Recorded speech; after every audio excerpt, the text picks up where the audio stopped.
Welcome to the Lassoing Leadership Podcast. I'm your host, Jason Rogers. And I am your other host, Garth Nichols.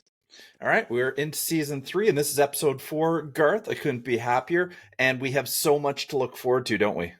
Yeah, we do. Like, among other things, we have our live podcast, Case National Conference, is actually coming up pretty soon in mid-April. And we have our Guestapalooza, where we're trying to bring back a bunch of our previous guests from season 3, season 2, season 1, and try to bring them together onto one podcast and do some sort of this or that rapid fire questions. So Can't wait, Garth. It's going to be tons of fun. Yeah, and speaking of guests, we are looking forward to hosting our 12th guest on the pod today, Garth. And I have the privilege of introducing him to our listeners. His name is Danny Bauer. As a chronicling late student, Danny once told his chemistry teacher a fib about saving an entire Girl Scout troop from a burning building to get out of being tardy. Danny is not sure if it was a very made-up story or very real cookie he offered his teacher, or a combination of both that got him out of detention that day. That experience taught him it pays to develop your storytelling skills. And Danny has been telling stories since, most recently on the Better Leaders, Better Schools podcast, which I love and I recommend to all of our listeners. It will be in the notes. It is ranked in the top 0.5% of 3 million global podcasts. And he's also been writing books, and I can't recommend those highly enough either. Danny's mission is to help ruckus makers do schools different. Well, welcome, Danny. And why don't you introduce yourself, listeners, now that I've given a brief and somewhat creative introduction to you already. So, Danny, over to you. Yeah, thank you, Jason. Thank you, Garth. First of all, just starting off with gratitude. And I know we went back and forth. You guys were super flexible to make this show work. And I just really admire that and appreciate that about both of you. Thanks, yeah, Danny. that really, really stands out. And yeah, that story is true. You know, it is creative, but most bios are kind of boring, right? And I wanted to take a different look at it and try to do it in a fun way. It's a totally true story. And I did save the Girl Scout part. That's totally made up. But I did get out of the tardy. I did bring my chemistry teacher. His name was Mr. Rogers. That do-si-do, that's a peanut butter cookie. And yeah, telling stories ever since then. So I'm sure we'll get into a bunch of stories. And thanks again for having me. yeah, I love that the moral of the story is storytelling and not bribery. But there you go. It's a second, All right, today we're moral number 2, right? Yeah. I love it. All right, today we're going to get to know you a lot better. So Jason, why don't you start us off? All right. Well, let's get going with a few questions. We're going to get into sustainable leadership, Danny, because I think that this is a big part of what you're thinking about. Certainly we think about in leadership all the time. And we hear about this in Better Leaders, Better Schools, your podcast, and through your masterclass and your writing. So let's get into a few questions around sustainable leadership in schools, Danny. So maybe I'll just start off by saying, how do you define sustainable leadership in schools? Yeah, I think just sticking in the long haul. You know what I mean? I think the reason you're asking this question, I'm hosting a live event in Nashville, Tennessee this summer, July 12th through the 14th. It's called the Sustainable School Leadership Summit. But, you know, I'm quite concerned about our industry and the experts, right, and the professionals that are there, whether it's leading a campus, leading a district, or leading a classroom. I see a misconception that they think that the grass is greener. So a lot of people are leaving. I think it's just, different problems in different contexts. But I get it. There's a lot of pressure and we're losing people. So part of it is how do we stick with it for the long haul? Part of it is how do we create an environment that promotes wellness, right? And promotes health within our staff and our students. And then I also think about sustainability in terms of programs. And that's important too, because, I see a lot of people, they might get a bucket of money or whatever, and they bring in something great and it's one and done. It's not sustainable. It's just a Band-Aid for some kind of issue. and it wasn't really thought out, second, third consequence and long-term planning. So those are sort of the big buckets that we'll address at the event, but it's something that's near and dear to my heart as well.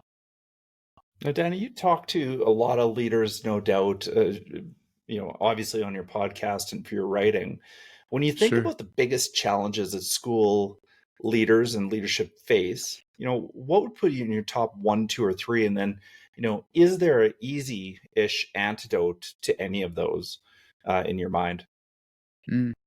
Here's one your listeners might hurt a little bit. So sorry if I give you an ouch, but I think one of the number one challenges is ourselves, right? Yeah. If we're really honest about that, we create upper limit challenges. We suffer from imposter syndrome. We work in isolation. These are all things that are going to lower what is possible in terms of our leadership and the value we can create. And we do it to ourselves. Now, there are messages. So challenge number 2 might be the system. There are messages and things that are set up within the system that create the results we see, right? They say a system is set up perfectly to create the results that we see. And so if you want different results, then you got to start thinking about different systems, how to operate within that to get different results. And I think a third challenge is something that's often sort of overlooked, like the emotional side of leadership. Man, I don't know about you two, but I wanted to make a difference, make an impact, change kids' lives. Our work is heart work, right? And there's this whole emotional component, what Seth Godin would call emotional labor to the work. But who teaches you about that aspect of the work, right? It's more about efficiency and instruction and, here we go, evidence-based stuff. And all that's important. But what about what's going on in the inner world that impacts everything else? That's sort of a lead domino. So they're all connected, but those are some of the challenges as I see them. Wow, thanks, Danny. That's a great start. I'm gonna pass it over to Garth. Why don't you jump in on our scripted questions here, if you will?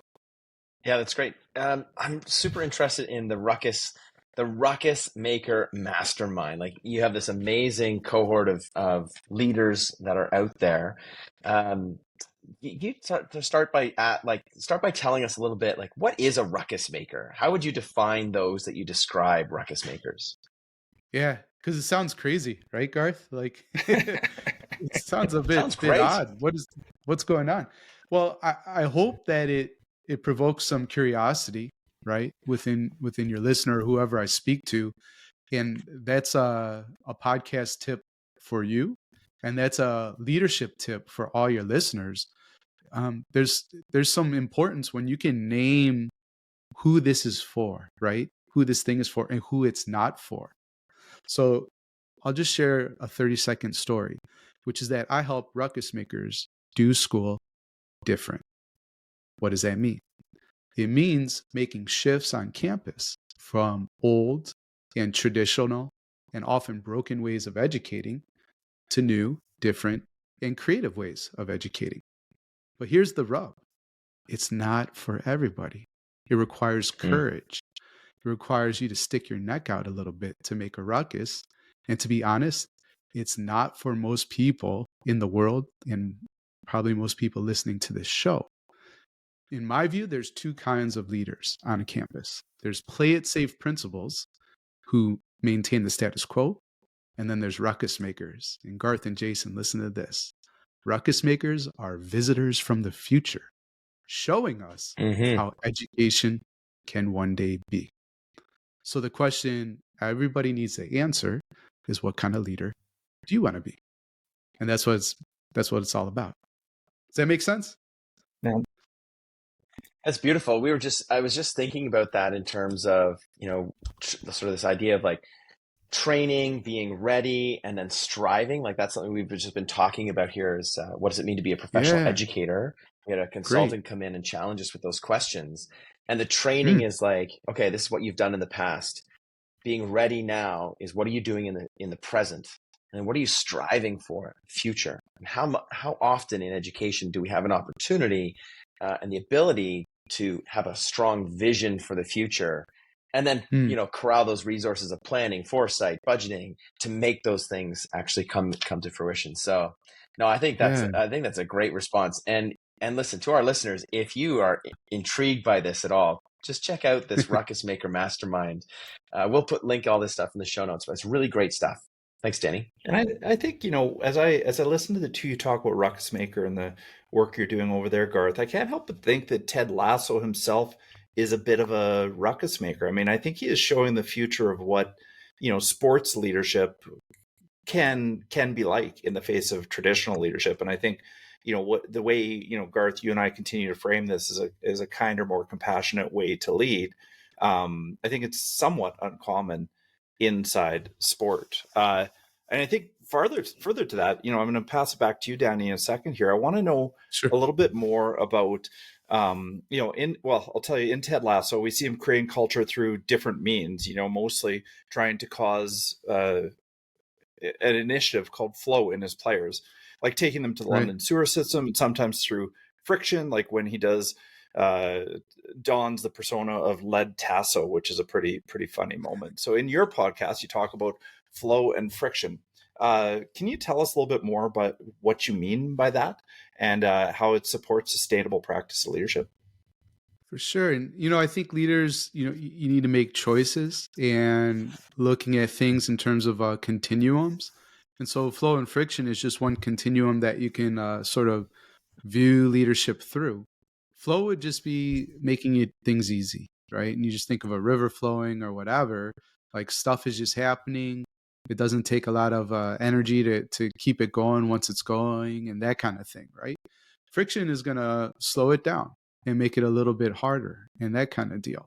So those are sort of I guess dials that you can use in turn as a school leader to get different kind of results that you want to see, within your campus. I think often, probably with school leadership, you want to be in a flow state quite a bit.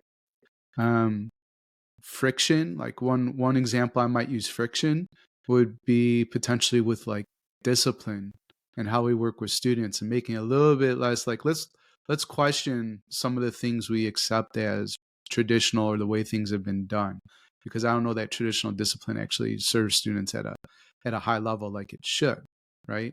Flow, you might want to do flow with, let's say, like collaborative planning, professional learning committees, or just collaboration, in general, common planning time. And I think Garth was talking about, future and vision a second ago, and he mentioned a key word, which I listened to, my ears perked up. He talked about resources, right? Because one of my pet peeves or enemies in education is the district or the leader who says we value innovation or experimentation or learning from failure. And yet, when you do those things, you're disciplined, or there's no time, allotted in the school day to innovate, or collaboration time to dream with partners and other professionals about what's possible. So it's one of those things, right? Show me your budget, show me your calendar, and I'll show you what you truly value.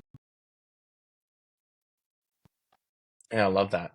I think in terms of friction, it's that ruckus making, right? It's like, let's do things differently. Let's open up some space, to think about how we might change things. And I think, I don't know, maybe you want to comment on this, Danny, in terms of sustainable leadership, how important is it to, carve out that time for leaders to think about the future and where they want to go? Oh, yeah, that's integral. I think the misconception is that it's impossible, right? Because the day to day is so packed with pressure. There's a lot of high stakes. I mean, nearly 100% of leaders that I at least initially talk to feel like they're in a very reactive mode and responding to emergencies. And, people can relate to that who are listening. So you want to get into a different space for sure. And one of my favorite like coaching provocations is, what's the next tiny step, right? So ideally, I want a leader to get to a place where they have an hour, maybe 90 minutes, maybe like, Super Saiyan Ruckus Maker would be like 3 hours of deep thinking per week. But that's really hard to get to. So start with 10, start with 15. you know. I think it begins with that tiny step, and then also learning to have boundaries, learning to say no. No's not a naughty word, right? Understand when you say yes, when Jason says yes, when Garth says yes, when I say yes, you're saying no to a million different things. And so if you're always saying yes, you're actually saying no to a whole lot more, right? So to me, you got to understand, if you're a leader, you're here to lead. There's only a few things a leader can do. But I think the temptation too is like, hey, I used to be in the classroom, right? For most school leaders. And I like being around kids, or I like being around people. And yes, that is a component of the job and important. But there are some things only you can do. And part of that is like telling us where we are going next. And you need time to sort that out, right? Now, not too much time that it's like analysis paralysis type of thing. So that's why you set some constraints and boundaries around it. But you certainly, like, that is absolutely foundational to have that deep thought think time for sure. Yeah, Well, Seth hopefully Godin. read, yeah. You've already mentioned Seth Godin once before. But one of my favorite things is if you don't focus on the important things, you're only going to ever deal with urgent things. That's not very fun, not sustainable. So, yeah, certainly not. Dan, there might be a space for a shameless plug in this next question, but I'm going to loft it your way anyways. You're talking to a principal who, is spending a lot of time in a reactive mode, and they're nervous about, not reacting all the time, and getting into this deep work or this creative visioning space that you're talking about now. And they just say to you, Danny, I don't even know where to start. Like, what advice would you give to me if I'm going to get into this deep visioning space? Where do I even start with this? Because it's not how I work. Okay, here's a question for you then, Jason. The words reactive and creative, what do you notice about them? Well, reactive feels negative and creative feels flippant. So I don't. Is there something more that I should be noticing? Oh, I know. Maybe if you're, know it, Garth? Do they have the same letters? Same letters, right? What? And I know also you guys are interested in like values and some of those like North Stars that I have, and you see these crazy images behind me. Wonderful company. I don't get paid any sort of like affiliate kickback if you end up working with them. They're called Gaping Void. I just love them, so I promote them by word of mouth. And they help businesses, they help schools, they help universities create what they call culture walls and culture tiles.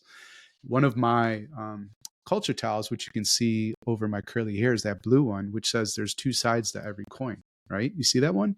And it's true. Mm-hmm. Usually I tell a story about my nephew going on a roller coaster who was so freaked out, and by the end, like, he's super excited and wants to do it again. Well, fear and adventure are the same coin. Just depends on how you look at it. Same thing with reactive and creative. And so that's something that I have leaders consider, because we're actually talking about the same thing. It just depends on what angle you want to come from it, right? And so I guess, like, after we would go through that, maybe Jason, I'd ask you, well, what feels doable? It is really hard. And I'm going to honor that, right? But I don't want to stay in like a negative and this can't be done. So I might ask, like, what would feel doable? Can you do 5 minutes, 10 minutes? Like, what would work for you that you could protect and do some deep thinking time once a week? From there, I might ask you too, what would need to be true for you to have an hour of uninterrupted think time, right? We could do a pre-mortem. Have you guys heard of a pre-mortem before? No. Why don't you tell our listeners and me a little bit more? I'm sure Garth, as he's heard of everything, but I don't know anything, Danny. Garth, you can teach. Do you know a pre-mortem? Danny, you're our guest. You go ahead. All right, I'm just trying to have a conversation. Okay, I'll do it then. But post-mortem, right? We look at somebody and the reason for expiration, right? And we determine the cause of that. Well, the pre-mortem, that's just a thinking tool, a framework to consider all the reasons you might fail or the project, won't work out. And so if the project is getting an hour or 15 minutes or 3 hours of deep work think time, what are all the reasons that you'll be interrupted or fail at it? And now let's talk and flip every one of those obstacles into an opportunity and address them before they happen. So that's a few ways, but I mean, honestly, like, there's tools that can work in many scenarios, but I would personalize my approach based on the human being in front of me. There you go. All right. So, Garth, I'm amazed that we've gotten this far into this episode and we haven't talked about Stoicism. Given that Danny has an entire book on the topic and educational leadership, do you have any curiosities there around Stoicism and that you might want to put in front of Danny? Yeah, thanks, Jason. So, if those of you who've been listening to our podcast, I have been sharing my love and my deep interest in Stoicism and some of the work of Ryan Holiday, the Daily Stoic. And recently, Danny sent along one of his recent books called Calm in the Chaos. And lo and behold, it frames school leadership around the Stoic pillars of wisdom, justice, courage, and temperance, and equanimity, this idea of discipline. So, Danny, for future readers of your book, why would you say Stoicism is such an important philosophy for school leaders?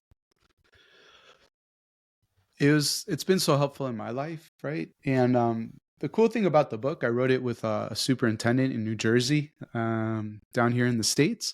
And he's actually even way more of a Stoic expert than I am. But I've seen the fruit, I've seen the results in my life. And at the time, I was going through a very difficult, challenging moment where things were rocking and rolling on campus. I was a new principal. My supervisor, the community loved me. We were very much lockstep in line with everything, saw eye to eye, could finish each other's sentences kind of thing in terms of like, what would you tell this teacher in terms of improvement? Like we were just jamming. And then all of a sudden, it all changed, right? And she said, Danny, I have serious questions about your leadership. And that was the first domino of just being written up every single week. My life just got really stressed out and very difficult. And I ended up resigning from that position. It was, in some respects, a failure, but a huge success I could see with hindsight, right? So Stoicism was something that got me through it during that time. It was really, really hard. And there's a Marcus Aurelius quote, be like the rock, right? Where the waves are constantly breaking over you, right? It stands firm, it stands centered within that crashing of the waves, but here you are, So that's the gist. It's not the quote word for word, but I had to figure out how could I be a rock as the waves and the sea was crashing all around me. How do I stay grounded?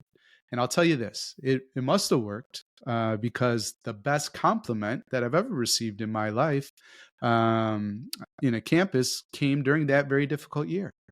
And it came from my sixth grade counselor, Michelle, who said, you have brought such a calming influence to our campus, and it was so needed.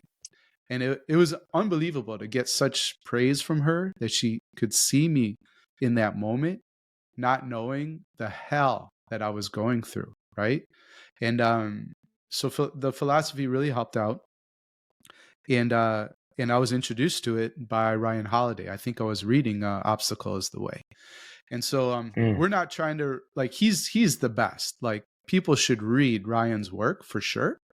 But what Glenn and I set out to do is to take this Stoic philosophy that he talks about so well. And of course, read the Stoics too. Like their writing is accessible. Marcus Aurelius' meditations, and everything else. Yeah. But what we tried to do that I think is kind of fun is that we took those virtues, right? And we put them in the context of real problems that you'll face as a school leader, and then added discussion questions that you and your leadership team could figure out, like, how would we navigate this if we haven't seen it yet? Because guess what? The punchline is this situation is coming to a campus near you soon. And this way, remember reactive and creative? We were talking about Jason. Now we're a little more creative. We're a little more proactive because we started thinking through the stuff that is going to happen as a school leader. And it's just a way to, like the title says, be calm amidst the chaos. Hey, Danny, I love that book, and I've really been loving your podcast as well. And recently on a podcast I listened to with Stephanie, and the title of it is From Traditional to Transformational Education. You asked her some rapid fire questions. And so Garth and I thought we'd steal a page from your playbook and maybe hit you with a few of those questions. Are you up for it? Yeah, sure. Let's do it. All right, Garth, you always go first. It's on you now. Well, thanks, Jason, as always. All right. Sometimes, because you work with teachers and leaders in public schools and independent and private schools, and some of us are familiar. Even in Toronto, here in Canada, we have marquees, like these signs that sit in front of all Yeah. the schools, like report cards are coming out on this day, or like happy holidays and things like that. So, Danny, if you could put a message on the marquees outside of every school, what would it say? Here's a provocative one. Education isn't happening here.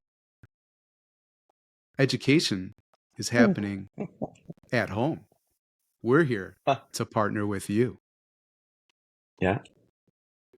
Love it. All right, next one. All right. Danny, what do you want ruckus makers and our listeners to know about leadership? You can do it, right? And the misconception that you're a born leader or whatever, like maybe there's some skills, some innate ability that helps you in certain areas. We all have different strengths. Check out the Kolbe A assessment, which is how you solve problems at work naturally. And it doesn't, supposedly it never changes, right? I've done strength finders. I've done all the personality assessments and they've changed a little bit. Kolbe A does not change. And the best part about it, there's no weaknesses. There's only strengths. And it helps you understand how to play to those strengths. And so just understand that leadership is learned. It can be learned, and to play to your strengths. Amazing. Nice. Garth, your turn. You've already given us so much here, but if you could narrow it down, Danny, what is one recommendation you have for sustainable leadership? If you could give leaders one recommendation, a practice, a book, a podcast, whatever, what's one recommendation you have for sustainable leadership? One that everybody could do, and you don't need any extra tools, and you already do it, is to breathe. But just to be intentional about your breathing. You know, I was telling this guy, Eric Potterat, who wrote a book, I think called Learned Excellence. Dude was a Navy guy in the States. He built the mental resilience program for the Navy Buds SEALs program, right? Tough guys there and gals. Worked with the Los Angeles Dodgers, the USA Women's Soccer Football Club. Okay, so some top tier organizations. And one of the biggest things he works on with these elite performers is their breathing.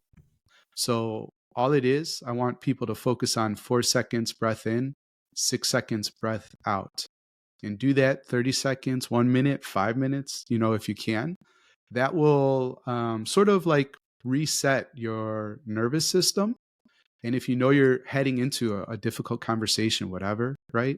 Or a heated interaction with a parent, you're going to be in much more of a regulated state. And so just breathe. Hey, Yes. Danny, okay, sorry, Jason, off script. Danny, can you lead us through one of those for us, like right now, so that for our listeners who are listening to this right now, they can do it?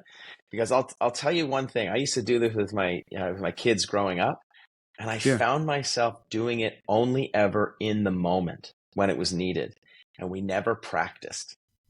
Yeah. Right. So I was wondering, Sure. Can you lead us through one or two practice breaths right now?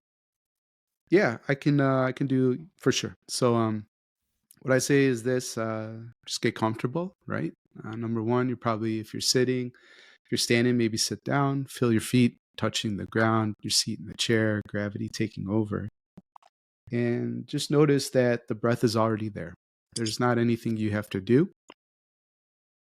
Your body just does it. And notice the breath coming in. You might even say to yourself in your brain, breathing in. Notice the breath going out. You can notice breathing out. And to take to the next level, as you start to breathe in, breathe out, try to count to 4 on your way in. So breathing in, 2, 3, 4.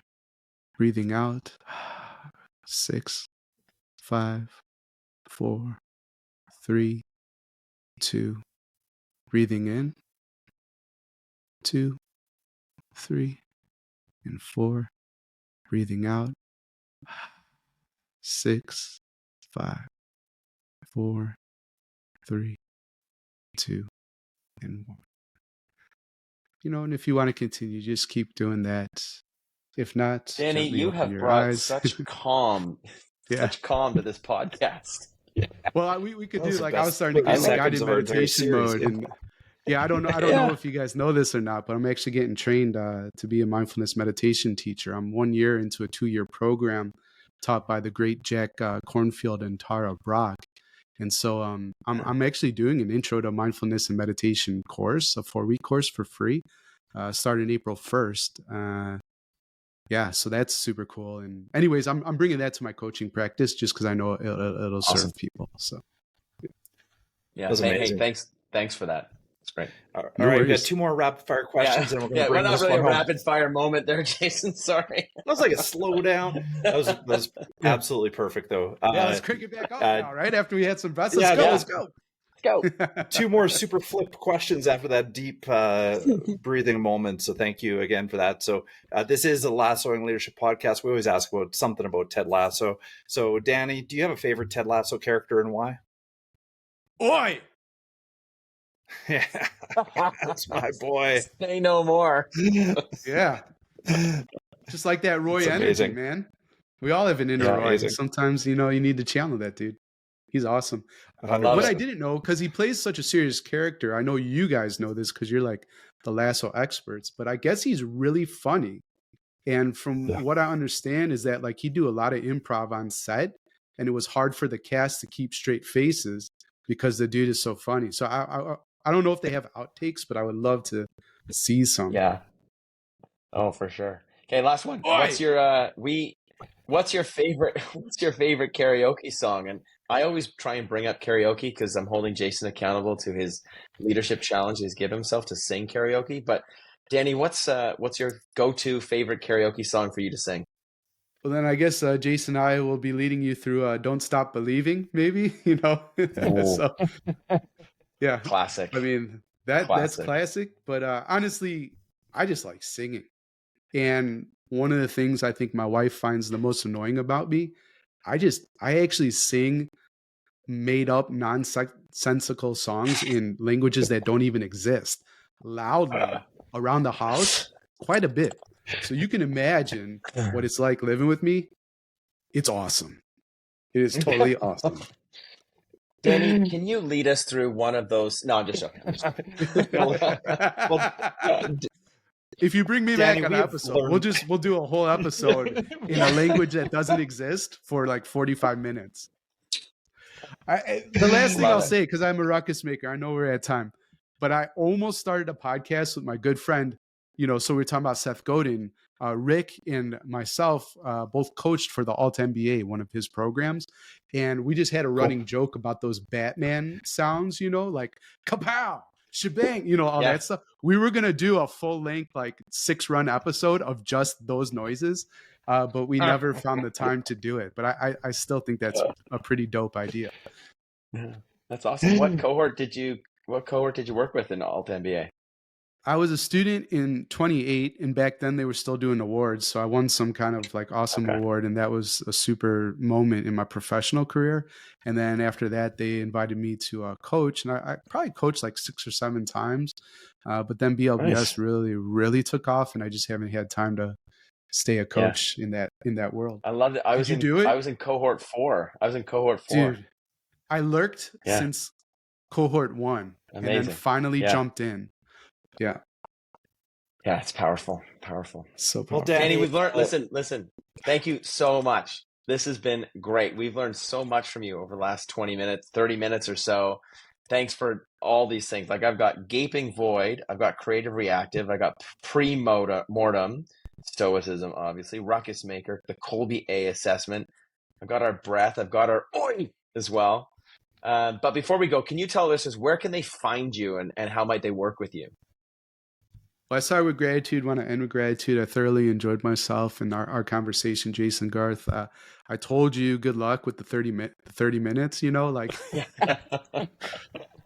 I mean, I'm bringing the ruckus. But in terms of getting a hold of me, betterleadersbetterschools.com.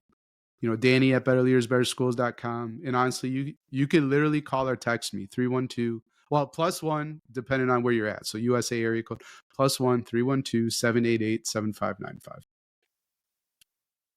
All right, Danny, thanks. And thanks to all our listeners. I hope you've enjoyed this episode as always. And if you like what you're hearing, be sure to tell your friends, like, and subscribe, because if we're ever going to get Jason Sudeikis on this show, we're going to need your help. And we're getting closer every single day, so you never know. Yeah. Danny's podcast, like if there's a crossover here, Danny, we might tip the scales and actually get noticed by him. I think it's a possibility. Yeah. We should try it out. And Yeah. Lasso was a Stoic, so we didn't really get to talk about it, but Lasso was absolutely a Stoic. We'll end with this. Like, it's a misconception that you don't have emotions. He clearly had emotions, but when he got stabbed in the back, he didn't seek revenge, right? And that required a lot of wisdom and a lot of courage. So I just want to note that Lasso was absolutely a Stoic on the way out. Yeah. Awesome. Hey, Danny, speaking of the way out, thanks so much again. Thank you. Can you take us home with our little tagline here? Oh yeah, sorry. I was just adding all these stories. Until next time, keep leading the lasso way. Thanks, Danny. Thanks, listeners.